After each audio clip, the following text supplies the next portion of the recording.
Today we're going to be talking about the Neutrogena Hydra Boost Hydrating Tint, and this thing is all over YouTube. Everyone is talking about it, and what actually made me buy this tint is I was watching Shades of Kassie, and she had a video where she kind of like duped this or compared this to her favorite Holy Grail MER foundation, which is $110, and she loves that foundation. She has it in several different shades, and she's like, guys, this is the dupe. Like, when I'm out of my MER foundation, I will be repurchasing this.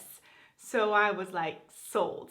So I went to Ulta. I found this for $14.99, and of course you can use your $3.50 off coupon, and so you can get it for a pretty good deal for 1 ounce. This foundation, you know, the claims of it are it's going to moisturize and plump and, you know, hydrate your skin. It has hyaluronic acid in it, so it's, you know, really good for your skin. It's not going to settle into any, you know, fine lines or wrinkles, and basically, you know, it's not going to clog your pores. It's oil free. It's not going to make your skin, you know, greasy with all its moisture, you know, that type of balance. So what you do need to know about this is that it does not have a sunscreen in it.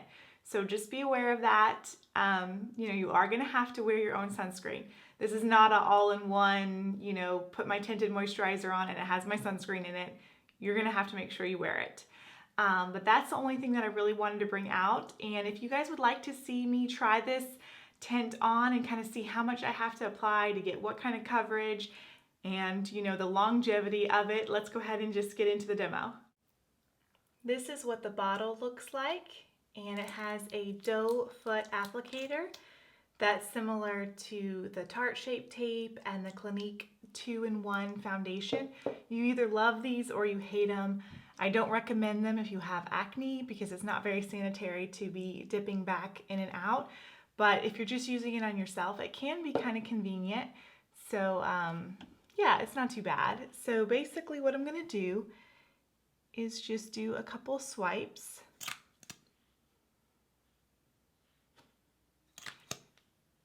I would say that this is different from the Clinique foundation because I'm having to go in and out of my tube a little bit more to get the amount of product that I'm probably going to need to use. So I'm going to use this side with the Beauty Blender and the other side with a brush. Blends out really quickly, very evenly, and pretty sheerly, I would say. I'm going to go ahead and put a little bit more. So basically, and because it's so light, I'm going to take it underneath my eyes as well, and then a little bit on my forehead.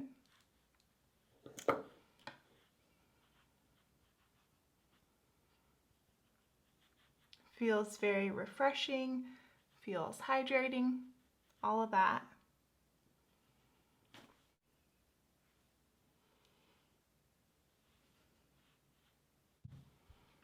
So here is a close-up of the side that has the foundation, and this side does not have the foundation on. So it's definitely too dark for me. When I bought this, I had a little bit of sunless tan on, but it's definitely faded, so it's not a correct color match. But yeah, that is that side. Now I'm going to go ahead and see if I get a little bit more coverage with a brush, and I don't have to use up quite as much product.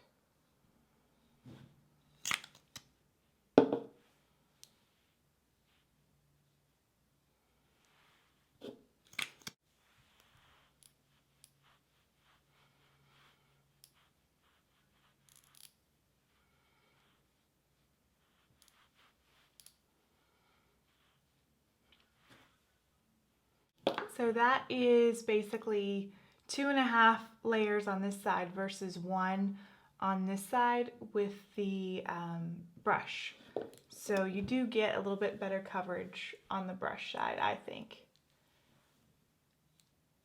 You know, I always used to be a die-hard Beauty Blender fan, but now that I've been using that other brush, I kind of realized how much product was getting sucked into the actual sponge that I never knew before. But I love the finish of the Beauty Blender still. This foundation, I think, does oxidize a little bit. Even though I got the wrong shade, it's still definitely getting a little bit darker after I apply it.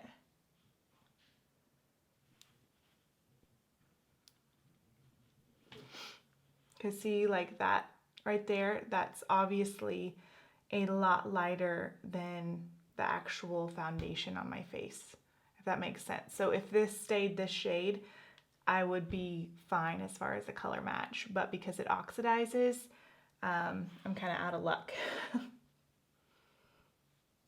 So be aware of that. Maybe buy this foundation a shade or two lighter than what you think you're gonna need, because it does oxidize. So with all of my foundation first impression reviews, demos, I don't wear a primer because I feel like a primer can really change the overall effect of a foundation, but I always do set it with a translucent powder. This is just an NYX finishing powder that's translucent that I feel like everyone could get their hands on. You know, it's not anything super expensive or special, or, you know, it's not another foundation on top of a foundation. So I try to keep the products that I use really consistent with my foundation demos. I think that's really helpful because it's hard when you watch a foundation review and they have like, everyone's using a different primer, and like sometimes the powder that they put on top is actually a foundation, and that can really change things up. So just know I never have a primer on, and I just set it with a translucent powder every time. This is the foundation before I do any of my other face products. Just has that setting powder on it. On the rest of my face, I use the Benefit Hoola Bronzer, Rocketeer, and Sugar Bomb, just this little kit. I got this around Christmas time, I think in 2 years ago or something like that, a year ago. For my highlight, I used the Laura Mercier 01. It's just this beautiful, real subtle highlight. And then on my lips, I have Burberry Nude, and then the Too Faced Melted Nude lipstick. And then as far as my lashes, I have the BLK Wispy Me Away lashes on, and then just the Makeup Geek eyeshadows and, you know, that type of stuff. But yeah, that's just what's going on, you know, on top of this tint. My impressions of how the makeup went on was great. Like, everything blended off well. It didn't go patchy. Sometimes when you have a real hydrating foundation, when you try to blend powder products on top, sometimes it can be patchy or grab. I encountered none of that. It's beautiful. You're not going to get coverage with this tint as far as if you have pores or texture issues. It's not going to cover that, but I do feel like it really evened out my skin tone. This is the kind of foundation I like to wear on a daily basis, that's comfortable, that wears off really well. So I do love it, and so far so good. I will insert like a little wear clip of, you know, me wearing it after a few hours, so you guys can kind of see how it develops.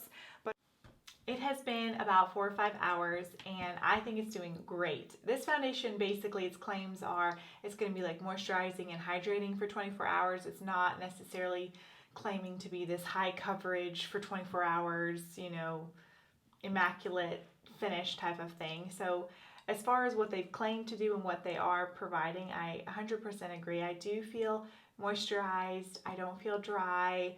I feel like it's wearing off evenly. I definitely need to powder or blot or do something if I were to continue to wear this, but I'm very happy after 4 or 5 hours that my makeup looks this good. And it's pretty late, and I plan on doing a mask and my nails and, you know, just kind of like a pamper evening. So I'm not going to be wearing this foundation for 10, 12 hours. This will be my last wear check-in, but like I said, I'm happy with what it's doing for 5 or 6 hours, and that definitely exceeded my expectations. So definitely thumbs up as far as the wear test.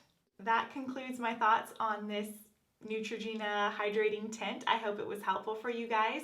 Let me know down below what new foundation that you guys would like me to try for the next Foundation Friday, or whenever I end up uploading Foundation Friday, since I tend to be late with life getting in the way. But yeah, as always, I appreciate your sweetness and your kindness and all of your support, and love you guys, and I will see you guys in the next one.